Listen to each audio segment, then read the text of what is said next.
The year is almost over and I have finally completed the 25 books in a year reading challenge from Goodreads. I've had an account there since 2008. I have records of trying this challenge since 2011, and this was the first time that I haven't given up on it. And I read 25 books and I'm very proud of myself. So one thing that booktubers do a lot is monthly reading book wrap-up type videos, and I've never really read enough to make a whole video about the 2 books I read that month. So I've never done them, but I'm doing one today for all of 2015. So let's get started. So the first book I read was Pretty Dead by Francesca Lee Block. It's a vampire novel. I did a review on it. It was cool. The second book was Ready Player One by Ernest Cline. I really liked that book. I also did a book review video on that. I read the book Crossed by Ali Condi, the second in the Matched series. There's a review on that. Then I decided I wanted to read something from Robin Snyder since I've been following her on social media for so long.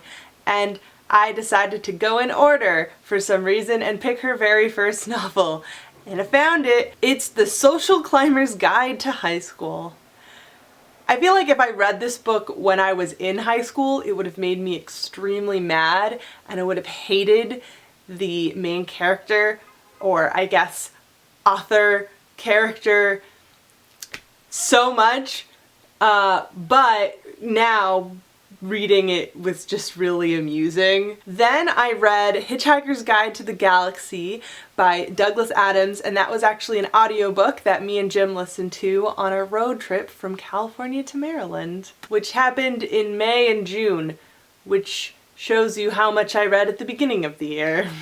Now we're getting to the books that I have physically here, and that is Reached by Ali Condi. I did a book review of this. Then we have Me, Earl, and the Dying Girl. I picked this up because I knew that they were making a film of it and I wanted to read it first, and I'm so glad that I did because this book is amazing. I was a filmmaker in high school, like the main character, and so I related to him a lot, and the way that part of this book is written in script format is just so creative, and I had lots of feelings about this book.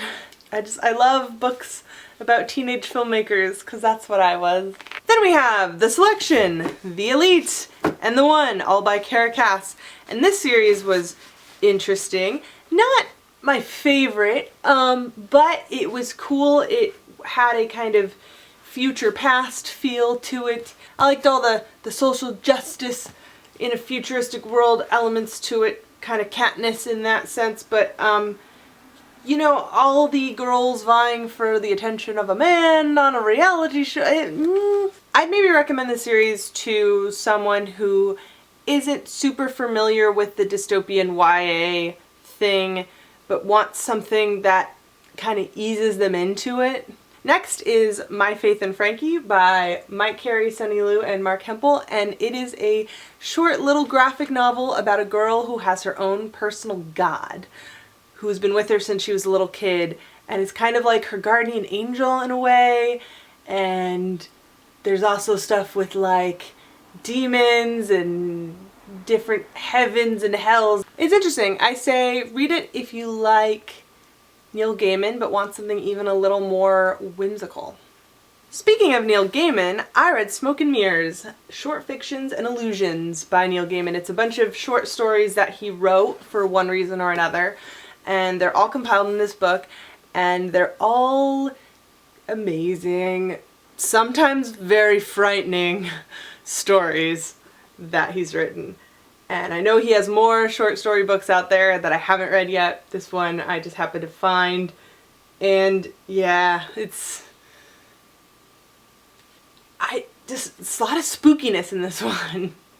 Speaking of spooky, Vacations from Hell by Libba Bray, Cassandra Clare, Claudia Gray, Maureen Johnson, and Sarah Milowski. I'm gonna butcher people's names. I apologize.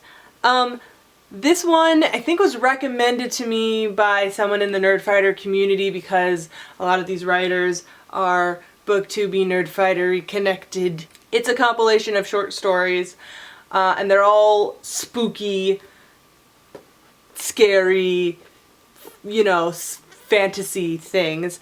And I liked some of them, I didn't like all of them, but I think it's worth a read if you like these authors and if you like spooky scary.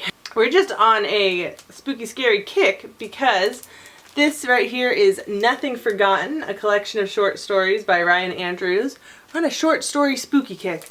This is a graphic novel.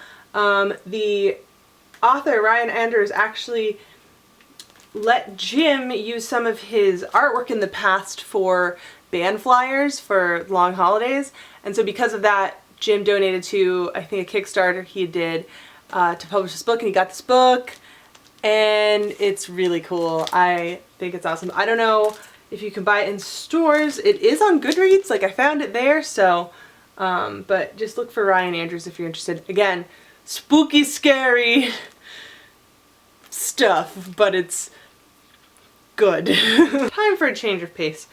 Next, I read The Little Prince.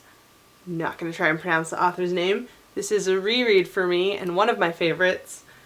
And if you've ever taken a French class, you've probably read it in French. I did not take a French class, I took Japanese, but this is in English, and it's a really good story. Then I read Lumberjanes, created by Shannon Waters, Grace Ellis, Noelle Stevenson, and illustrated by Brooke Allen, and it was great. I did a book review of this. Then I read Jim Henson's Labyrinth, a novelization.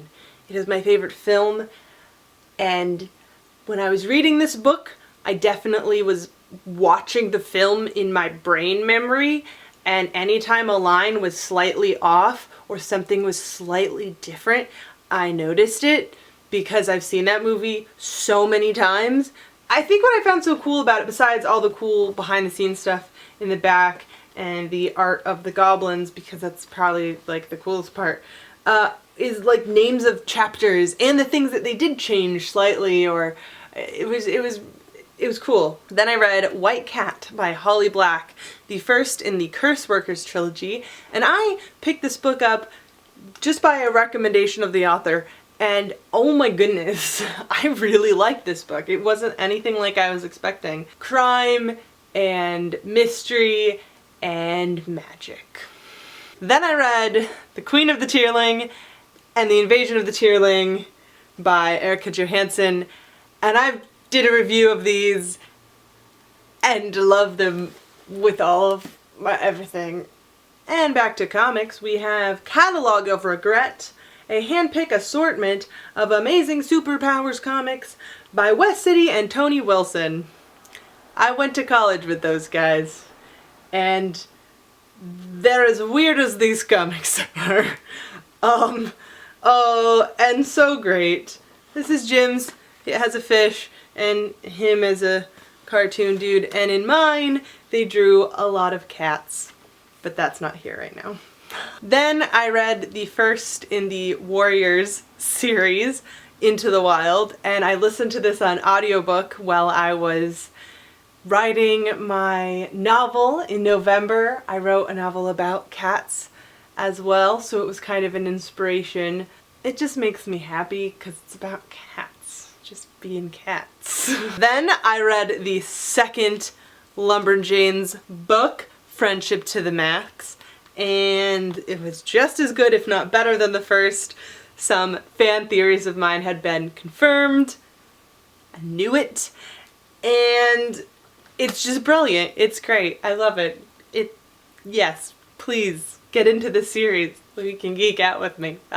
Then for my last two books that I read, we have Red Glove and Black Heart, the last two in the Curse Workers series by Holly Black. They came after White Cat, which I read earlier. Yeah, I recommend this series, for sure, for sure. So there you have it. The light has even changed in the course of making this video because it's so long. I don't know what's gonna happen in 2016. I'll probably try and read 25 books again. If I read a significant amount in a month, I may do a reading wrap up then, but who knows? I hope you enjoyed this. I hope you got some great book recommendations, and if you've read any and you like them, tell me. If you haven't and you have questions, ask me. I will see you next year. Meow.